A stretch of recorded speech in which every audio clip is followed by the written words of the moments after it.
You know, I never thought I'd be the guy talking about healthy eating.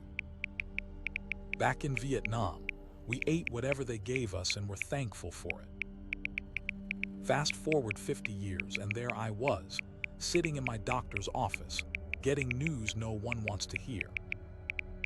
"Frank," he said, looking at me over his glasses, "your heart isn't doing well. Your arteries are clogging up, blood pressure's through the roof, and if something doesn't change..." He didn't finish the sentence. He didn't need to. That was 3 years ago. The day everything changed. The day I realized that surviving Vietnam, only to be taken down by a cheeseburger, wasn't how my story was gonna end. I'm Frank Miller, 73 years old, 2-tour in Vietnam with the Marines, and until recently, I was eating myself into an early grave. That doctor's appointment. It wasn't my first warning. I'd been ignoring the signs for years, getting winded going up the stairs, the chest tightness when I played with my grandkids, waking up in the middle of the night feeling like an elephant was sitting on my chest. My wife, Linda, she'd been on my case about it for years. "Frank, you need to take better care of yourself. But you know how it is, when you've survived combat, you start thinking you're invincible. Or maybe you just figure, hey, I've cheated death once already, why worry about it now?" But sitting there in that sterile exam room, looking at my test results, something finally clicked. My cholesterol was sky high, my blood pressure was 190/110, and the doctor was using words like imminent cardiac event. That's doctor speak for heart attack, folks. I looked at the prescription he was writing, a fistful of pills I'd have to take every day for the rest of my life, and I asked him, "Isn't there another way? Can I fix this with food or something?" That's when he mentioned the Mediterranean diet. Said it wasn't just some fad, it was backed by serious research, especially for heart health. He'd seen patients turn their numbers around in months. I remember thinking, Mediterranean. Like spaghetti and pizza, shows how much I knew. Now, I've never been one for diets. The word itself made me think of Linda's grapefruit phases and cabbage soup experiments from the 80s. But this doc, he didn't call it a diet. He called it a pattern of eating, said it was how folks in countries like Greece and Italy had been eating for centuries. When I got home, I started researching. Turns out these Mediterranean countries have some of the lowest rates of heart disease in the world. And it's not because they're eating like rabbits, they enjoy their food. They just eat different stuff than we do here in America. The basics seemed simple enough. Lots of vegetables, fruits, whole grains, beans, nuts, and olive oil. Fish a couple times a week. Chicken and eggs occasionally. Red meat rarely. And yes, even a glass of red wine with dinner most nights. Linda was skeptical at first. "You're telling me my hamburger-loving husband is suddenly going to start eating salads?" But I was serious. Dead serious, you might say. Because that's what I was facing if I didn't change. We cleaned out our pantry that weekend. Out went the processed foods, the snack cakes, the frozen dinners. It was like saying goodbye to old friends. 50 years of eating habits tossed in the garbage. I won't lie, those first few weeks were rough. I missed my bacon and eggs breakfast. I missed my lunchtime burger. I missed opening a bag of chips while watching the game. But here's the thing about facing your mortality. It's one hell of a motivator. About a month in, something strange happened. I started feeling better. Not just not worse, but actually better. I had more Energy. I was sleeping through the night. The stairs weren't leaving me winded anymore. And the food. It wasn't the punishment I expected. Mediterranean cooking uses herbs and spices in ways I'd never experienced.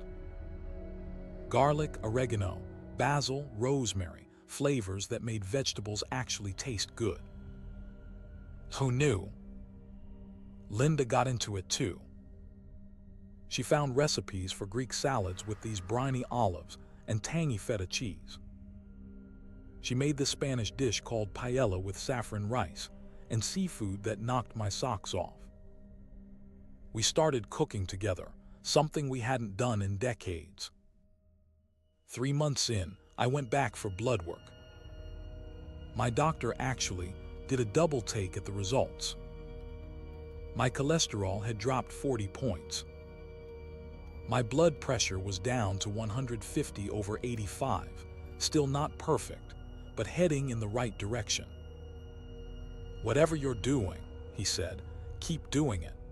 What I was doing was embracing a way of eating that people in the Mediterranean have known about for generations. And I was learning that healthy food doesn't have to mean tasteless food. You know what's funny? Some of this Mediterranean stuff reminded me of how we ate when I was a kid. My grandmother, she grew up during the Depression. She had a victory garden during World War II and kept right on growing vegetables afterward. We always had fresh tomatoes in summer, beans she picked that morning, greens from the garden. Meat was expensive, so it wasn't the center of every meal. We ate what was available, what was seasonal, what we could afford. Somewhere along the way, after Vietnam, during the boom years, I lost that connection to real food. Fast food was convenient. Frozen dinners were easy. And nobody was telling us these things were bad for us. In fact, they were marketed as modern, as progress. One day, I was chopping vegetables for a ratatouille. That's a French Mediterranean dish with eggplant, zucchini, peppers, and tomatoes all stewed together. And I had this flashback to being in my grandmother's kitchen, watching her hands work, the smell of fresh vegetables cooking. It hit me hard. I was reclaiming something I'd lost long ago. For the first time, I understood that this wasn't just about avoiding a heart attack. It was about reconnecting with food as something real, something that comes from the earth, something that sustains us in more ways than one. Now, I'm no scientist, but I wanted to understand why this way of eating works so well for heart health. What I learned fascinated me. It turns out that the Mediterranean diet fights heart disease on multiple fronts. The olive oil, which is central to this way of eating, is rich in monounsaturated fats that help lower bad cholesterol. The omega-3 fatty acids in fish reduce inflammation and help prevent blood clots. The fiber in all those vegetables, fruits, and whole grains helps control blood sugar and cholesterol. And it's not just 1 or 2 studies backing this up. There's something called the PREDIMED study that followed thousands of people at high risk for heart disease. Half followed a Mediterranean diet, half followed a low-fat diet. They had to stop the study early because the evidence was so clear. The Mediterranean group had significantly fewer heart attacks and strokes. Another thing I learned, and this really hit home for me, was about inflammation. See, in Vietnam, we learned that infection was the enemy. Keep a wound clean, keep it from getting inflamed, or you're in trouble. Turns out, inflammation inside your body, the kind you can't see, is just as dangerous. And many of the chronic diseases we face as we age, including heart disease, are linked to this internal inflammation. The Mediterranean diet. It's naturally anti-inflammatory. The colorful vegetables and fruits are packed with antioxidants that fight inflammation. The fatty fish, the olive oil, the nuts, all help calm the inflammatory response in the body. Understanding the science made me even more committed. This wasn't just some fad. This was medicine in the form of food. Let me be straight with you. Changing lifelong eating habits isn't easy, especially when you're in your 70s. There were plenty of challenges along the way. First, there was the social aspect. I'm part of a veterans group that meets for breakfast every Thursday at the local diner. Try ordering a veggie omelet with fruit on the side instead of your usual bacon and hash browns, and you're in for some ribbing. What's the matter, Frank?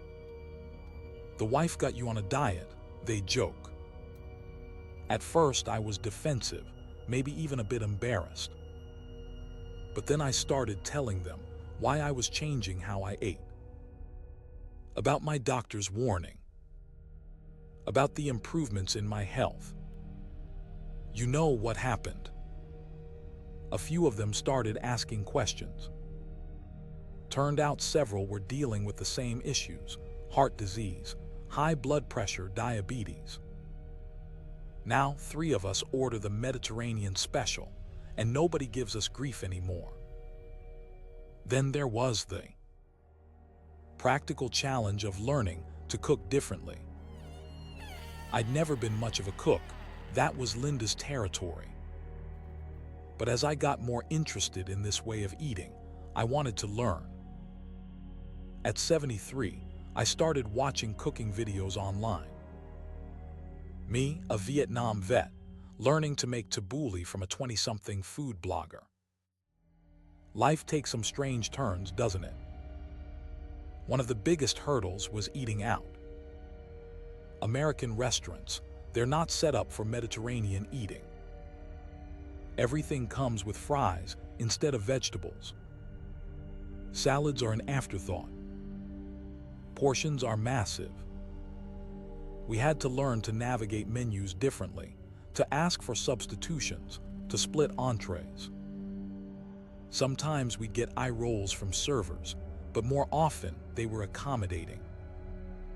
And more restaurants are offering Mediterranean options these days. It's been 2 years now since I overhauled my eating habits. My last checkup. Blood pressure 128/76. Cholesterol in the normal range. Heart function improved significantly. My doctor actually used the word remarkable. Said he wishes he could get all his patients to make the changes I did. I'm still on 1 blood pressure medication, but at a much lower dose. The other pills he prescribed that day 2 years ago. Don't need them. Beyond the numbers, the quality of my life has changed. I sleep better. I have more energy for my grandkids. Last summer, I took them fishing and spent the whole day on the lake without getting tired. 2 years ago, I couldn't have done that. My weight's down too, 42 pounds since I started. I'm back to what I weighed when I came home from Vietnam. Had to buy new clothes, which Linda didn't mind one bit. And here's something I didn't expect: my mind feels clearer. There's research suggesting that the Mediterranean diet is good for brain health too, that it might help prevent cognitive decline. All I know is I don't have that brain fog I used to get in the afternoons, and my memory seems sharper. The Mediterranean approach isn't just about living longer, it's about living better during those years you gain. What good is adding time if you're too sick to enjoy it? So here I am, a 73-year-old Vietnam vet, talking about olive oil and vegetables. If you told me 3 years ago this would be my passion, I'd have said you were crazy. But life takes unexpected turns, doesn't it? I'm not saying the Mediterranean way of eating is magic. It's not a miracle cure. What it is a return to a more natural way of nourishing ourselves.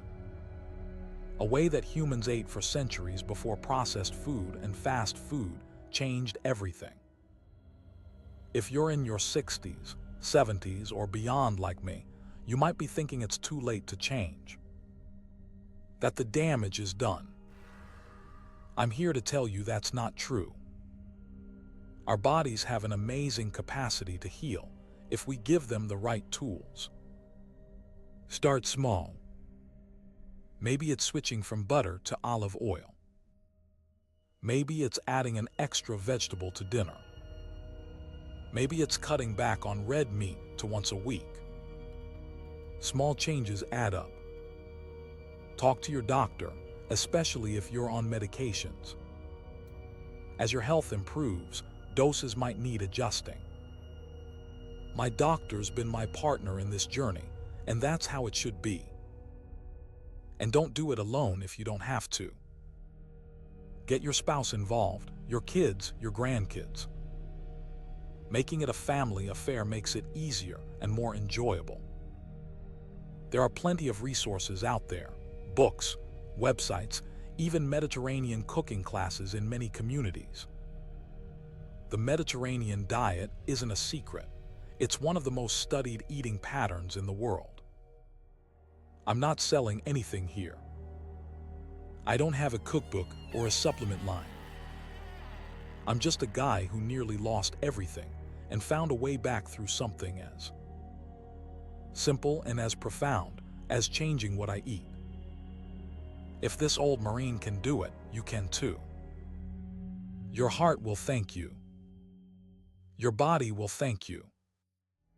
And the people who love you and want you around for many more years, they'll thank you most of all. This is Frank Miller signing off. Here's to your health and to many more good years ahead.